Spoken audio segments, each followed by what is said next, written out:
I learned actually pretty late that it's not about quantity, it's about quality. I remember the days where I used to have 2,000 accounts. I never thought that was enough accounts for me to call on. I'm like, I don't have enough accounts. And now in today's day and age, it's really the opposite.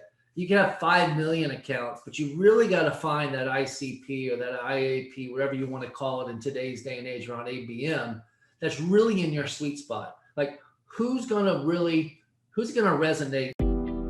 Welcome to the B2B Digitized Podcast, where leaders of B2B technology startups and scale-ups learn how to use digital transformation to differentiate, educate, build trust, improve competitive positioning, close sales faster without compromise, and scale revenue growth.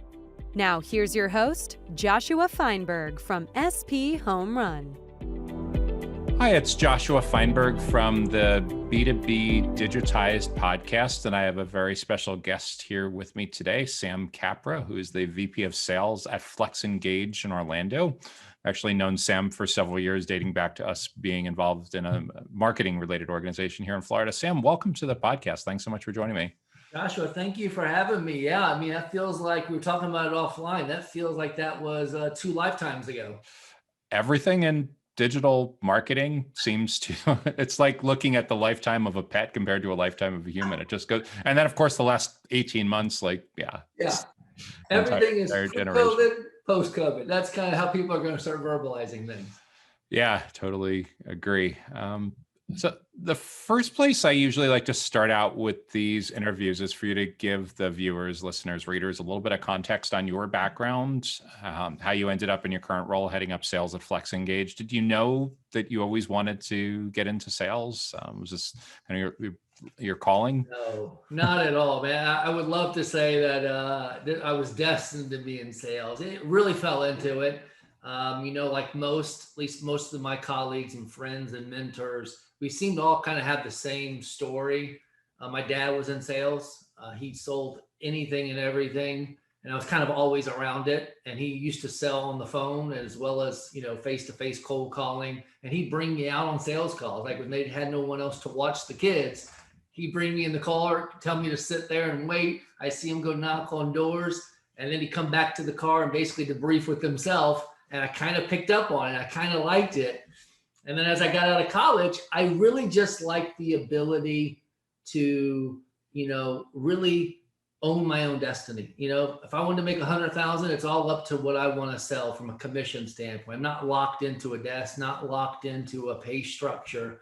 I can really, map my own future.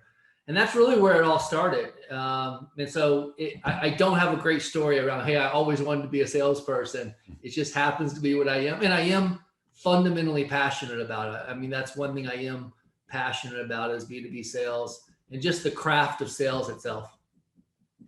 Yeah, no, it's interesting. You bring up the story with your dad. My dad was an accountant, and I remember as a kid going to work with him sometimes on Saturdays, and he was in retail. And I remember there were some cool aspects of it. This was pre-PC. This was pre-PC. I think towards the later stage of his career in the 90s, he eventually got like Lotus 1-2-3. But remember the green ledger paper and adding machine. I do. But was especially cool is I remember when we were in elementary school and my sister was really bummed that Cabbage Patch Kids were like the item to have. He was able to pull strings because he worked for a retailer and get this super constrained thing in the pre-eBay kind of days when everyone was camping out. Perks of the trade, man. So even accountants, the trade. It carried me just far enough to have a job in college, I think between my freshman and sophomore year as an accountant, but all I needed to do was spend one summer doing it to realize that. That was not for you, huh? Good knowledge to have. I'll take a few more courses in college. It'll help me with whatever I'm going to end up doing, but yeah. Without a doubt, that's funny. That's always my most interesting advice when college students come to me is like, how do I figure out what I want to do? I'm like, do lots of meaningful part-time jobs and internships and what you think you want to do when you graduate while there's still time to course correct. Well, no, without a doubt, I 100% agree with you. Like figure out what you want to do in college, test it, all that kind of fun stuff, try it out. 9 times out of 10, you really figure it out pretty quickly that that's not something you want to do. And then you have the ability to adjust and course correct. Yeah, and it's changing. There are some schools where you can major in sales and some sales related organizations, but it's still not nearly as No, common, like to be able to major in marketing or finance or management? no, it's not. I know UCF has a program here in Orlando that's a pretty good program. I know Purdue has a pretty well-known sales program. I know Samford in Birmingham, Alabama has a pretty good sales program. And I think Harvard has one now, actually. Yeah. Those are the only four I'm somewhat familiar with or have heard of. So I don't know if I'm sure there's more, don't get me wrong, but you're right. It's not like getting a degree in marketing as a fundamental course curriculum. It's important too, because in order for your parents to be excited about telling their friends and family about what you're majoring in, it's gotta be legit. But like, yeah, the work that like Mark Roberge is doing up at Harvard Business School should dramatically change that over time, but the pace of change is slow. Without a doubt. So the first big area I wanted to get your insight on is advice that you'd give to someone that's brand new to selling in a B2B context, regardless of the size of the accounts. What would you tell them to start with to get their feet wet? What do you think is super important for them to be thinking about in the first couple of years as their career working and selling into B2B accounts? Yeah, and this may take a lot of different shapes, forms, and fashions, because in some organization you're given a territory and you're given a set of accounts, or wide variety of different scenarios that can go into this. But I learned actually pretty late that it's not about quantity, it's about quality. I remember the days where I used to have 2,000 accounts. I never thought that was enough accounts for me to call on. I'm like, I don't have enough accounts. And now in today's day and age, it's really the opposite.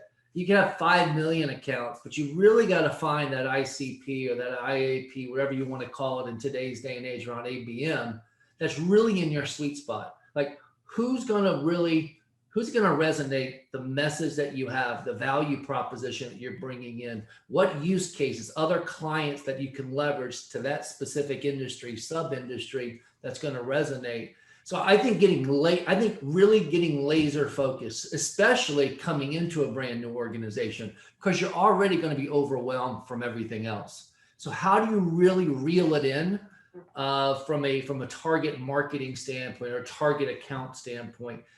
I wish I would have learned that a lot sooner, because I feel like I was doing a whole lot of things, but nothing very efficiently or effectively. I find what's super interesting about that also is being able to look at where the company has been successful in the past, like case studies, pattern recognition, product market fit.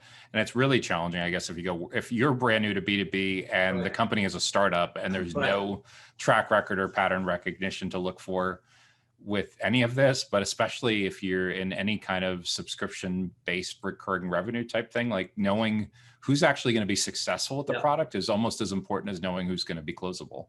Right. And I think to piggyback off that, Joshua, you're right. In those situations where there is no portfolio of accounts and you're not quite sure who this is going to resonate with, I think that's key for a sales leader, a marketing team, a leadership team.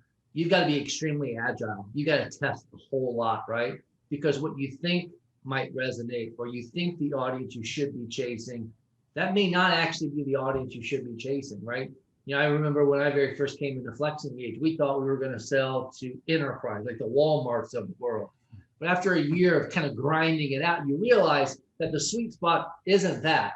They're the big behemoths, but the path to actually getting your foot in the door in a reasonable amount of time, that you're not going to get bogged down by legal mumbo jumbo and procurement.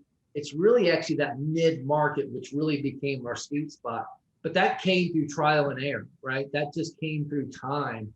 And I know that's not the greatest answer, because for sales, it's all about today. What can I do today?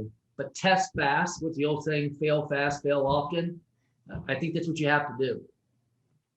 Yeah, being able to figure out this sales cycle where you can win most often is such a big deal. Everyone's always obsessed about the logos. Right. However, it doesn't necessarily need to be the 800-pound gorilla. It doesn't necessarily need to be Fortune 500 logos. If you're going after a niche, recognizable companies with a couple hundred employees could be very appealing to other companies in that space that are similar sized or a little bigger or a little smaller. Without a doubt. I think you hit the nail on the head. I don't think they are important. It's always nice to have some big logos under your belt, because it gives you some credibility, no doubt about it.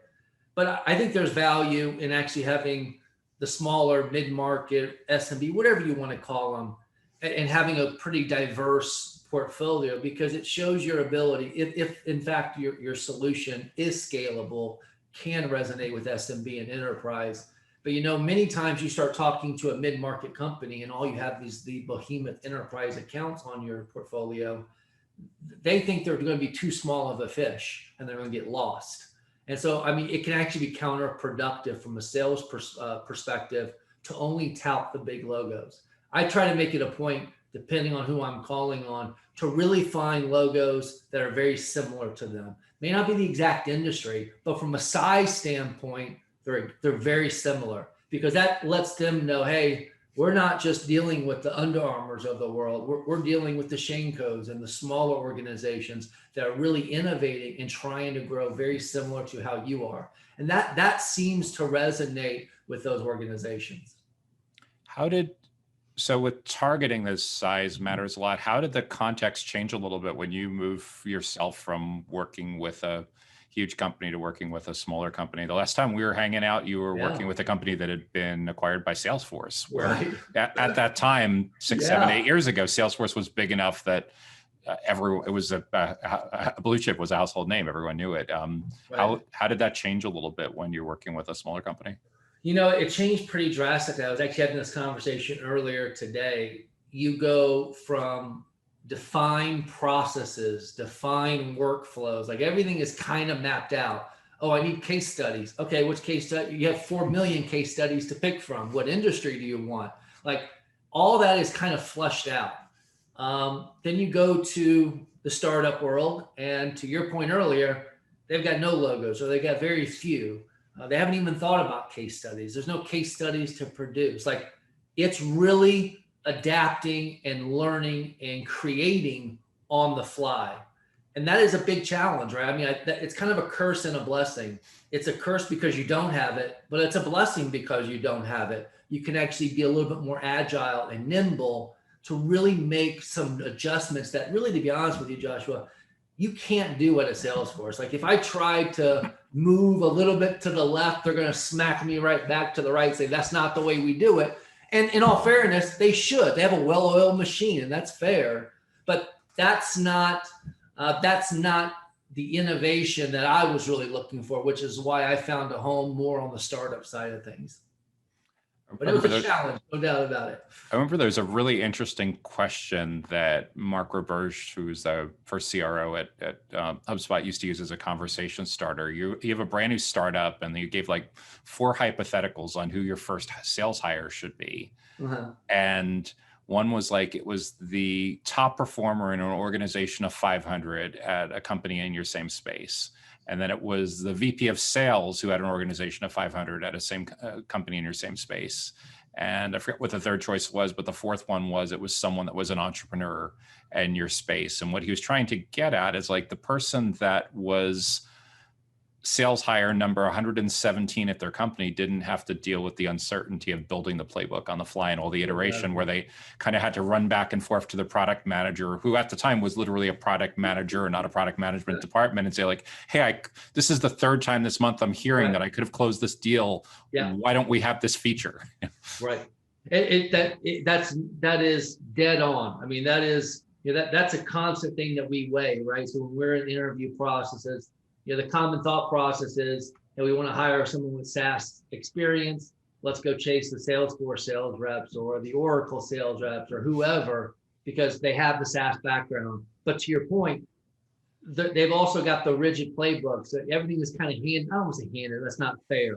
But, SDRs on their team that are pumping them leads, webinar machines, all these things that they have a well-oiled process. In stepping into a startup, a lot of that's going to be on them. And that is an adjustment. And not everyone is equipped or should be in that environment.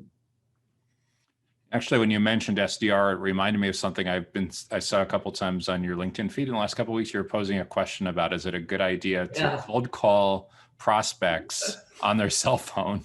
I was curious. Have you gotten any feedback from that?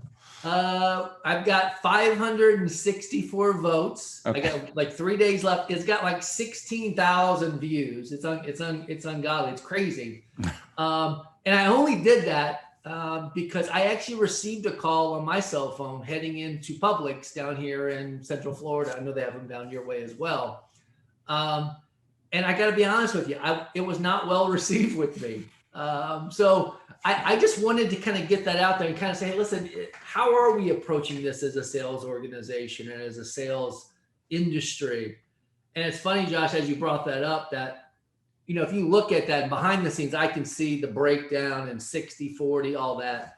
If you look at the majority of yeses, yes, it's okay to do that. It's predominantly salespeople. If you look at the no's, it's predominantly the people that are being called by the salespeople. Yeah. So that's a fundamental disconnect between sales and their clients. Like, that's a breakdown. So if your clients are saying that's not the way to communicate, you're only going to upset me by doing that, you're actually doing more harm than good. Now, I'm not saying don't do it. If someone's got their cell phone on their business card, on their LinkedIn, that is an open door. Feel free to. But I like to challenge, hey, is it the right thing to do? Does it do more harm than good in the greater scheme of things? It's such a different context too with now what we're in, because nobody was sitting in an office for the last year and a half, because you could always count on that if you didn't have a direct number or a mobile number, you'd call the main number. Right. And the gatekeeper gets you at least to voicemail. Now I guess you're still getting to voicemail last year and a half, but like no one's answering. So the question is, when people come with people staying remote, or people, is this really the end of the landline? Yeah, it's a good point. I think COVID really shined a light on a lot of things, and it exacerbated certain aspects of our industry from a sales perspective. Like I never used to get a ton of calls on my cell phone, but since COVID and everybody being remote, to your point, that's really the only way of getting a hold of someone. So I think it shined a light on things that, do we do this? Do we not do this? But, I've even seen, systems cracking down on that. I mean, with Verizon and all these robo killers, like it's a slippery slope to do that. And I know just last week alone, I probably received at least 25 calls on my cell phone that were sales related, not telemarketing, just salespeople in the SaaS market trying to sell me a SaaS product. And I think you're going to see some changes in that as we start to understand, both from a prospect and from a sales perspective, what the ramifications might be. So we talked about some great advice for someone that's brand new to B2B. What recommendations would you have for a peer that came to you that's 10, 20 years into the business, and maybe they had a really rough year the last year, or maybe their industry was particularly hard hit, they lost a lot of team members, they had a lot of customer churn, and they're feeling a sense of burnout? What would you suggest to help them recharge the batteries and get back on track? Yeah, I think it's a good question, because I probably, if you're looking at my career, I'm probably on that side of the fence more than the new side. And I got to be honest with you, as I've come out of this post-COVID, and I've kind of taken a bigger, deeper breath, and just really kind of taken stock of where I'm at in my career and with my family, personally and professionally. I think it's just imperative for people that are longer in a tenured role to actually take a step back, get back to the fundamentals, get back to what got you to where you are, get back to the passion that you had, when you very first started this. And that's what I really did. I actually started to pick up a book. I've been reading a book once a week. I've been reading a book a week. So I've been targeting about 20, 25 pages a night. And that's kind of what my takeaways are. And I'm just trying to learn, what don't I know? And there's a lot I don't know in this space. And what can I learn? And can it reinvigorate me a little bit to actually share that with my team, or to try something new? And I think that's important, because I think when you get to that stage in your career, you become static, you become stale, you become stagnant. And it's really important to mix it up. But I highly recommend taking a step back, getting back to the basics, because that's typically what happens is you get so far away from the basics as you get more tenured that you lose your train of thought and your roadmap, if you will. Pretty simple philosophy, but that's what I highly recommend. Reading and just being exposed to new ideas to help spark new playbooks and new thought processes. Yeah. Podcasts too. Podcast, without a doubt. I mean, webinars, podcasts. And I think you bring up a good point on that. That's obviously one of the reasons, I like to do podcasts. I like to listen to them because they are so digestible, right? Most of them are pretty concise and to the point. You can get through one while you're running or you're walking or you're doing something else. So it's a great consumable platform that I really like. But I'm a big believer, if you're not getting something from one, there's a ton of them out there. Go find something that's really going to resonate with you. And I know there are out there. I've listened to a few that are just fantastic. And there's been a few that I'm like, I'm never listening to that again. It just isn't in my wheelhouse. But yes, podcasts are a great platform to reinvigorate. Yeah, I used to, even going back pre-pandemic, going back 10, 15 years before podcasting was really big, when people used to tell me they didn't have a lot of time for professional development, I'd ask them, like, do you commute? Yes. Mm-hmm. How much time a day are you spending in the car? How much time are you spending driving between meetings? Well, put on, it was audiobooks back then, or audio CDs. Now it's podcasts. But anyone that's got a workout, whether it's on the elliptical or running or going for a walk, if I did my peak workout every single day, I'd have 30 or 40 hours a month for consuming that stuff. I think at some point I'm probably on professional development half or 2/3 of the time. Sometimes I just need to turn it off and put some music on. Yeah. But it has a lot of time to be able to keep up with everything you need to do, from webinars, professional development, training. Interesting thing too that a lot of people don't think about is I listen to videos a lot of times when I can't watch them, and I'm still getting 90% of it out of it. Yeah. It's the same way with this. We're recording on video. We'll have an audio version. Some people will listen. Some people will watch. Some people will read the blog. Right. And, you hit the nail on the head. I mean, like, there's really no excuse in today's day and age on why you can't professionally develop or develop from a career, or professionally or personally, or whatever you want to develop from. There's really not. I remember the days, I'm sure you do, Joshua, just, I think we're probably pretty close from an age standpoint. And there was a day where you couldn't just Google something. You couldn't just type it into YouTube. You actually had to go and get a book from the library or do some real work to figure it out. Yeah. Everything's at your disposal. Like, everything's at your fingertips on your phones. There's really no excuse to not take advantage of it. Yeah. I mean, I remember reading Cialdini 30 years ago, reading Stephen Covey 30 years ago. There was no YouTube to go to if somebody wanted to get the 5-minute version of it. Right. There's no cliff notes for those. Yeah. I mean, it was like, you got to go get the book. Yeah. Yeah. Oh, with all of that, how does your approach to B2B sales change depending on whether you're talking to someone where you think they're pretty early on in the process versus the middle of the cycle, late process? How do you figure out where they are, and with that in mind, how does your overall approach tend to change?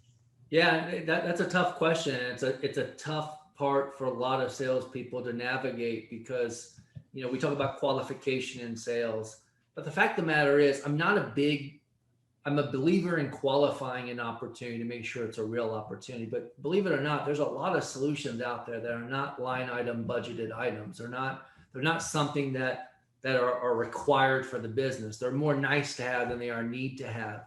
So the old models of BANT, budget, authority, need, time, really kind of go out the window, because you're actually more of an educative sell than you are a line item sell standpoint. So I think it's fundamental. What I think is the most imperative to the enterprise sales process is, I like to call it herding cats. You've got to be great at deal management. You've got to be great at running multiple things, not in sequence, but in parallel. How do you align different people from your organization to the prospect's organization? Because you don't want to wait for one thing to happen before the next thing can happen, because that slows down your sales process. But you also need to get the prospect, the client, what they need. You need to educate them so they can make a best decision for their business. So, I really rely on coaches and champions. I try to really form a relationship with 1-2 stakeholders within the organization to really help me navigate. And I really approach it in that form. I don't put a hard sales press on them. I really probe to understand their business, understand what's important to them, understand what's important to their role, to their boss. So I can say, hey, is there any synergies here? Because I don't want to waste anyone's time.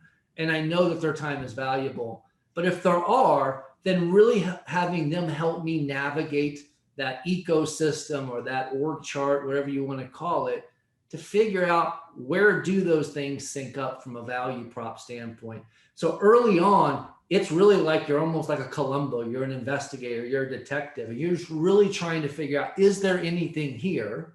And if there is, how can you help me? Because this benefits you. How can you help me at least plant the seed and continue down the path of next steps? And that's what I'm always focused on. The old days of always be closing from Glenn Ross days, which exposes how old I am.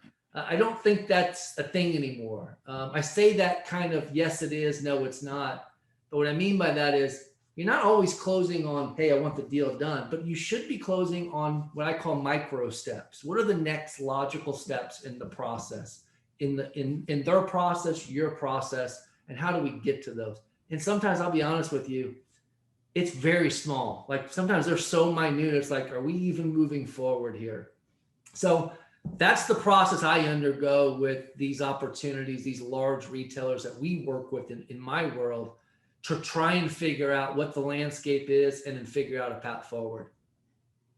Yeah, I mean, if any decent sized account, it's always going to be a committee, and there's always multiple people. And the most challenging part is what you see on the surface, looking at their about page, looking them up on Sales Navigator, doesn't tell you the subtle nuances that, like, Bob's got to sign off on this, but Bob is really 20 years behind the times on technology. So we got to go to Bob's direct report, right, who's earlier on in their career, who's more is more comfortable with the risk and is more likely to be the champion. That's just the stuff you're not going to get without having an internal champion who can give you the lay of the land. You could be more accurate on that, Josh, if you tried.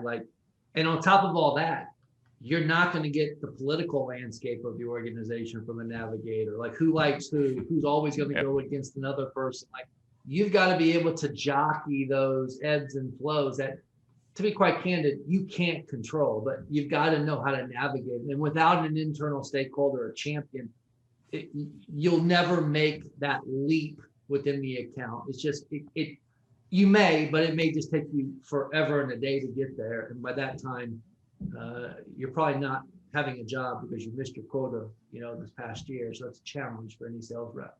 Or they've moved on. Yeah, exactly. That's another great point. Like, as soon as you start building traction, they move on to another company. You're like, great, now I got to start from scratch again. And maybe you have an internal champion in their new job, and maybe that deal closes really fast and the other one doesn't, but yeah. Right. And in retail, it probably happens a lot. I mean, it's pretty prominent where people go from one retailer to the next, and that's a good thing. But I've had it where, someone that was a naysayer in one of my deals went to an account that I actually was making great progress in. And then they came in and they're like, no, we've had conversations. Like, those things you can't account for. You try to, I'm a big believer when I'm talking to my sales reps, or I'm really kind of doing a deep dive on an opportunity. I always ask myself, what am I not thinking of? What can come up in the 11th hour that we're not prepared for, or can derail this deal?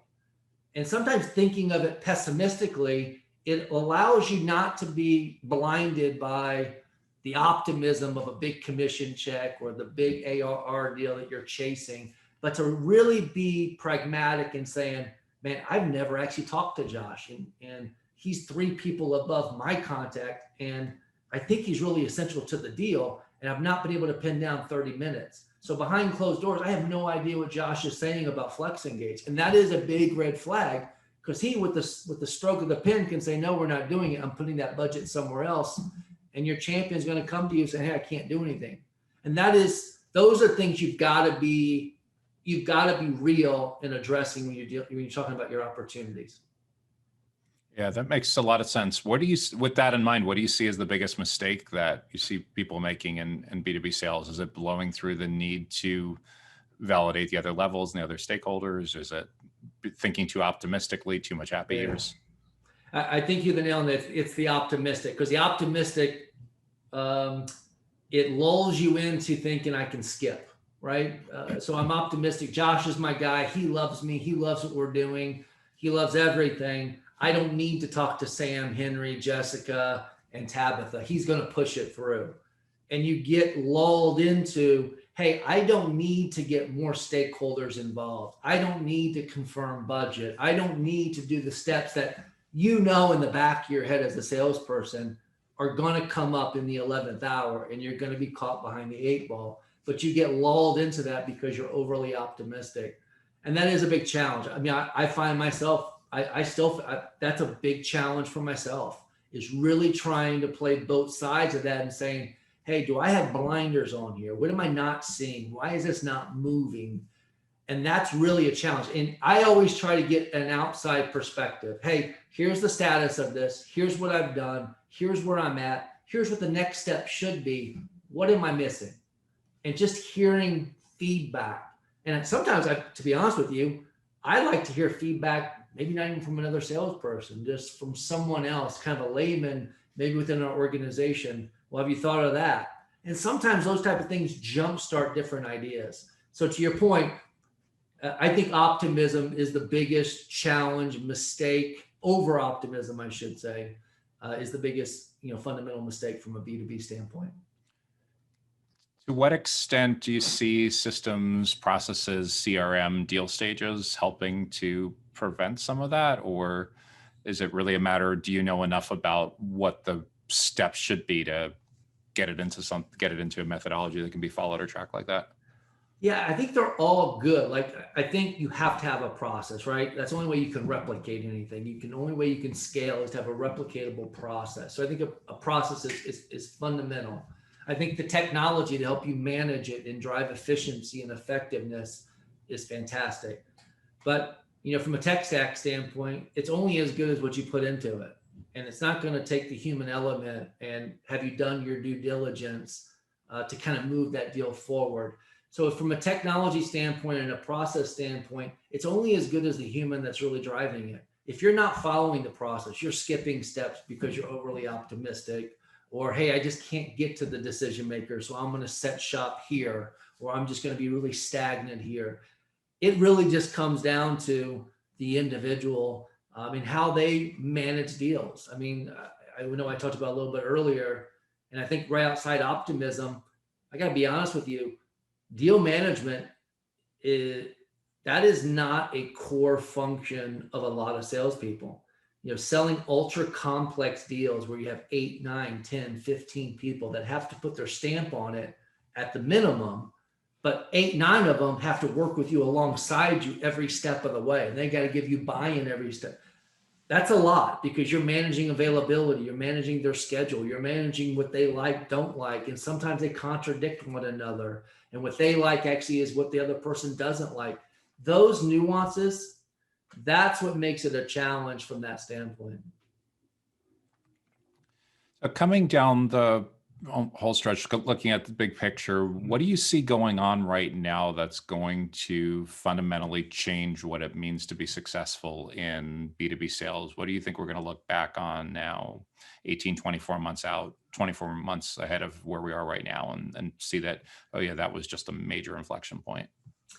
Yeah, I think it kind of dovetails into the technology piece. I mean, I think we went through this wave where these cool technologies, which we use Outreach over here. There's SalesLoft, there's HubSpot. There's a lot of these automation tools that puts it into a sequence and a cadence and all that kind of fun stuff, which is fantastic from an efficiency standpoint. But if it's not managed the correct way, it becomes very vanilla, very saturated because everyone's sending out the same message, and it gets harder and harder to separate yourself from the noise. Talking to someone the other day, and they were saying on average, a decision maker at any potential, retail or organization is getting 60, 70 sales related emails a day. They're getting on average 20 phone calls pre-COVID, but maybe now on cell phone, we don't know. Like, there's so much noise. I think what you're going to look back in 3, 4, 5 years, the differentiator between the great salespeople versus the mediocre is how they separate from that noise. Like, what do they do differently? How do they continue to personalize? How do they understand the buying behavior? And what I mean by that, I'll give you a real example. Someone, after I put that poll up, I don't hide my profile. It's visible to anyone. I must have got 30 different requests. Hey, can we meet? Can we meet? Can we meet? There was only one person that said, hey, I actually saw your poll, and I understand that there's a challenge that we're facing. Hey, should we reach out on the cell phone? So I want to be respectful before I reach out. Is it okay for me to call you on the cell phone? And here's kind of what I'm doing in the space. They at least try to connect the dots between something I posted to make it more personable versus just batching and blasting and sending something out. And I think that's always been a kryptonite for sales. It's a challenge to do personalization at scale. And you know this from a marketing standpoint, it's just such a challenge. And I think it's really impacting sales. Let's go back to our original conversation. You don't need 2,000 accounts because you can't really personalize at that level. You need to get down to 50. And then within those 50, find your top 3 or 4 personas that you can reach out to. And then systematically approach those in a very personalized manner. Scour their LinkedIn. What is the company talking about on their activity? Are they active on LinkedIn? Are they involved in any kind of charitable organizations? Are you reading about that they're big avid golfers? They like cigars, they're big whiskey drinkers, all that stuff, which on its own may not mean a lot. But when you start to connect those dots, you can start to separate yourself from the pack. And I think that is what we're going to look back at. We're going to say, how did you get those deals? And you're going to find that, hey, this is how I got it. And this is the level I took to get those opportunities on the docket. So the reality is, just as it's important for the company as the employer to build the brand, the sales professional intensely needs a brand to be able to differentiate, which argues for probably putting deep roots down in a particular vertical. Without a doubt. Business, yeah. Without a doubt. I think it's our job as salespeople. It's not all on the company to do employer branding and employee, all that stuff. I think you've got to develop your own personal brand. I just fundamentally, I'm always shocked when I go to a salesperson's LinkedIn page, and obviously their profile picture, if it's missing, it's just like, come on, man. And then there's no activity. I don't even care if you're resharing someone else's articles on an RSS feed. At least do that. I mean, that's at least something. But to not take that and leverage that from a thought leadership standpoint, you're only doing yourself a disservice. And then trying to reiterate to get better and get more of a thought leadership role, doing podcasts like you and I are doing. I know I reached out to you, Josh, hey, you're looking for guests, and that's how this kind of came about. There's no harm in reaching out. That's what we do on a day-to-day basis in sales. We're constantly reaching out. Reach out to build your own personal brand. Do a podcast. Those things are fantastic. Always looked at as well, if you're prospecting someone and they have a very weak or almost non-existent LinkedIn presence and you're selling technology, they're probably not going to be your digital transformation champion. Along the same lines, if you have to really twist their arm to get them to turn the webcam on the Zoom, the same thing. So it's interesting. It's on both sides. It's not just on the prospect side. It's on the sales professional side. I can't imagine a scenario where someone in B2B sales, especially mid-market or enterprise, survives the next 5 or 10 years if they're allergic to being on webcam and being in videos and don't have basic competency with LinkedIn. Yeah, I think you're right. I mean, I think, it is an indicator. Is this going to be my champion? Is this the one that's going to push this innovative technology through the organization? Probably not.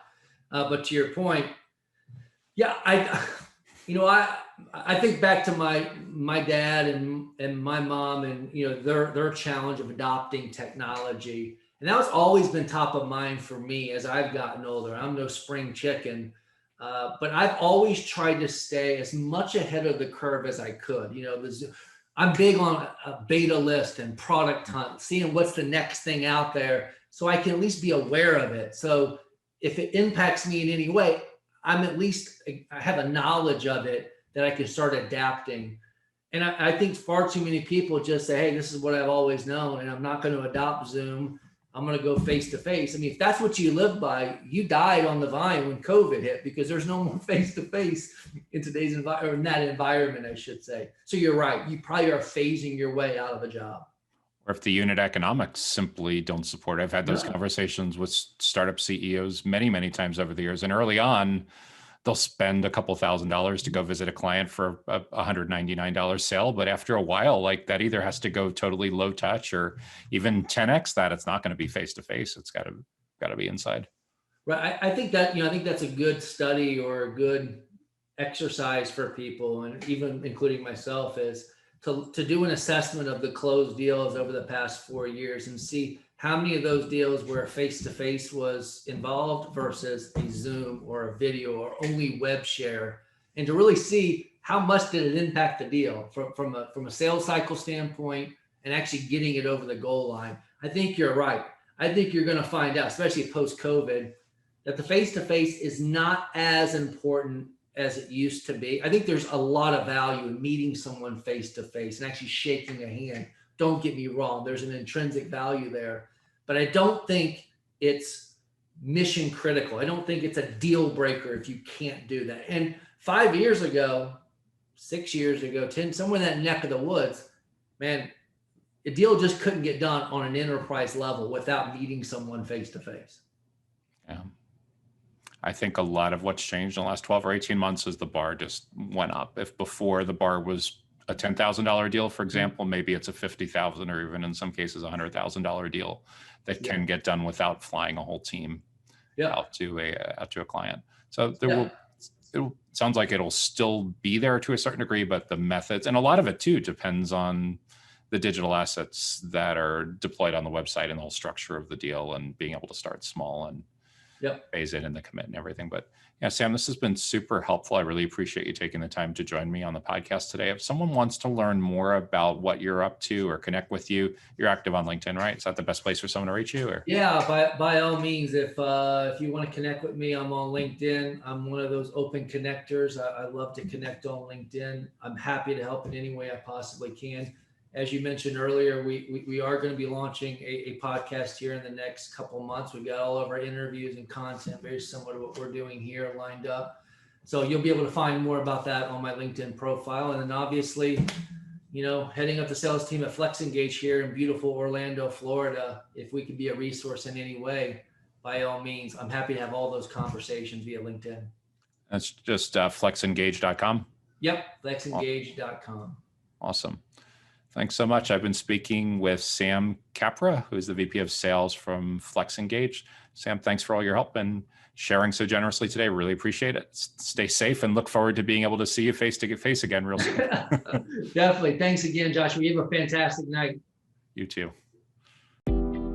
Thanks for listening to this episode of the B2B Digitized Podcast. To subscribe and leave a review, check us out at b2bdigitized.com or wherever you like to consume podcast episodes, including Apple Podcasts, Google Podcasts, and YouTube.